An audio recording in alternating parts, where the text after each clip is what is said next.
Hi, I'm doctor Chaitanya, consultant paediatrician, LVR multi speciality hospital, Sathupalli. So నా దగ్గరికి చాలామంది mothers వస్తుంటారనమాట. వాళ్ళకి బేబీలో మిల్క్ స్టార్ట్ చేయడం, గేదె పాలు స్టార్ట్ చేయాలా, ఆవు పాలు స్టార్ట్ చేయాలా, ఎలా స్టార్ట్ చేయాలి. సో ఐఐపీ రికమెండేషన్ ప్రకారం ఏంటంటే 1 year వరకు ఓన్లీ మదర్ మిల్క్. దాని తర్వాత ఇప్పుడు మనం గేదె పాలు కానీ ఆవు పాలు కానీ స్టార్ట్ చేసేటప్పుడు అది ఎలా స్టార్ట్ చేయాలి, ఎంత మోతాదులో తీసుకోవాలని. ఫస్ట్ గేదె పాలు ఎలా స్టార్ట్ చేయాలంటే 2:1 డైల్యూషన్ తీసుకోవాలి. అంటే 2 cups మిల్క్, 1 cup వాటర్ తీసుకోవాలి.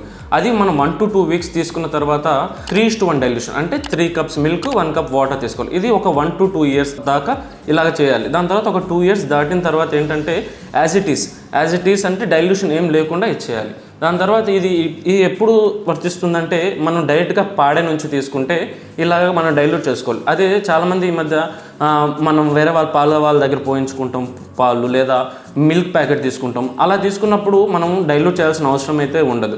దాని తర్వాత ఈ మధ్య చాలామంది సిటీస్లో ఉంటారనమాట. సిటీస్లో మనకి టోన్డ్ మిల్క్ కానీ, క్రీమ్ మిల్క్ కానీ ఇట్లాంటి దొరుకుతాయి.